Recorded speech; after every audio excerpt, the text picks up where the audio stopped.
Sir, ಈಗ ರಾಜಕೀಯ ವಿಚಾರವಾಗಿ ಸರ್, ನಿನ್ನೆ ಡಿ ಕೆ ಶಿವಕುಮಾರ್ ನಾನು ಕಾರ್ಯಕರ್ತನಾಗೇ ಉಳಿತೀನಿ, ಕಾರ್ಯಕರ್ತನ ಸ್ಥಾನನೇ ಶಾಶ್ವತ ಅನ್ನುವಂಥ ಮಾತಾಡಿದ್ರು. ಈಗ ವೈರಾಗ್ಯದ ಮಾತು ಅನಿಸಿದೆ ಸರ್.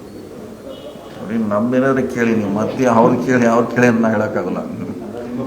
ನಮ್ಮದೇನಿದ್ರೆ ಕೇಳಿ ನಮ್ಮ ವರ್ಷ ನೀವು ಆ ಕಡೆ ಹಿಂಗೆ ವರ್ಷ ಬಂದ ನನಗೆ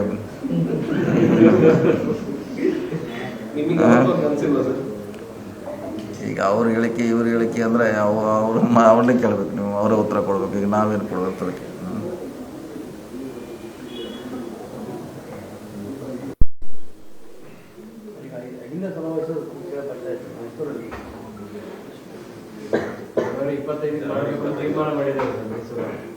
ನಮ್ಮ ಗಮನಕ್ಕೆ ಏನಿಲ್ಲ, ನಮ್ಮ ಗಮನಕ್ಕೆ ಏನು ಐಡಿಯಾ ಇಲ್ಲ. ಅಲ್ಲಿ ಲೋಕಲ್ ಯಾರು ಮಾಡ್ತಿರ್ಬೋದು, ಅದೇನು ಇನ್ನು ನಾವೇ ಮಾಡ್ಬೇಕಂತ ಇಲ್ಲ. ಬೇರೆ ಬೇರೆ ಜಿಲ್ಲೆ ತಾಲೂಕು ಮಾಡಿದಾಗ ಮಾಡ್ತಿರ್ತಾರೆ, ಅವ್ರೇನು ಮಾಡಿರ್ಬೋದು. ನಮಗೇನು ಐಡಿಯಾ ಇಲ್ಲ ಅದ್ರ ಬಗ್ಗೆ. ಇಲ್ಲ, ಇನ್ನೂ ಗೊತ್ತಿಲ್ಲ. ಇದೇ 26 ಇದ್ದಾರೆ ಶನಿವಾರ.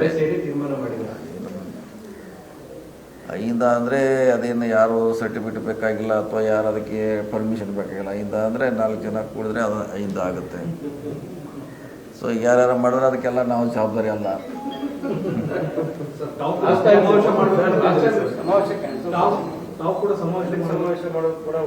ಯಾವುದ್ರೆ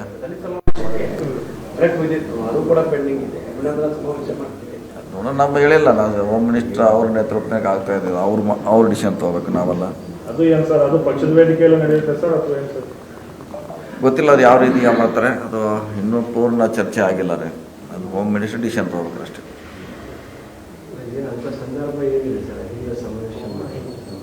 ಯಾವಾಗಲೂ ಹೊಸ ಹೊಸ ಪ್ರಾಡಕ್ಟ್ ಬರ್ತಿರ್ಬೇಕಲ್ಲ ಮಾರ್ಕೆಟ್ನಾಗ. ಇನ್ನೇನು 30 ತಿಂಗಳಲ್ಲಿ ಎಲೆಕ್ಷನ್ ಬರ್ತಾ ಇದೆ. ಮತ್ತು ಇಂದ ಯಾಕಂದರೆ ಅವತ್ತು ನಾನು ಗೆದ್ದಿದ್ದೇ ಚಿತ್ರದುರ್ಗ ಸಮಾವೇಶ, ದಲಿತ ಸಮಾವೇಶ ಮಾಡಿದ್ರಲ್ಲ. ದಲಿತ ಸಮಾವೇಶ ಮಾಡಿದ್ರು ಕೂಡ ಅದು ಭಾಳಷ್ಟು ಪಾರ್ಟಿಗೆ ನಮ್ಗೆ ಅನುಕೂಲ ಆಯಿತು.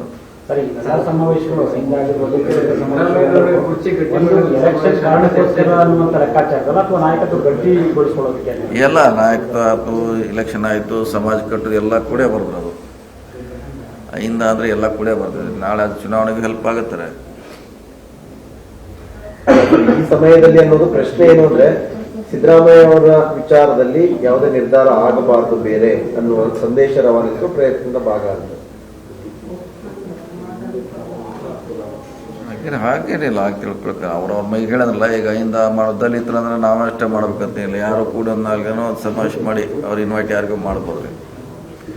ನಾವೇ ಮಾಡ್ಬೇಕಂತ ಏನಂಗೇನು ಇಲ್ಲವೇ ಇಲ್ಲ.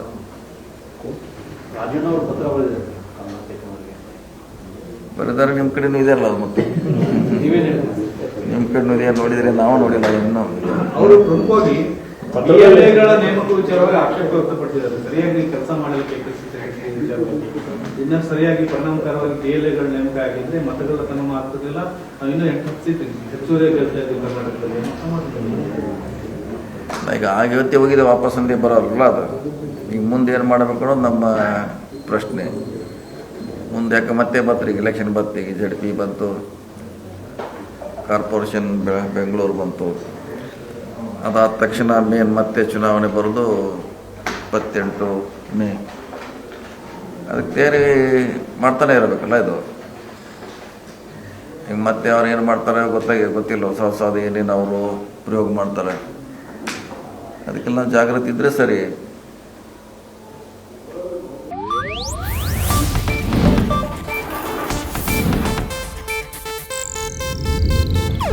ಇದು ಏಷ್ಯಾನೆಟ್ ನ್ಯೂಸ್ ನೆಟ್ವರ್ಕ್ ಪ್ರಸ್ತುತಿ.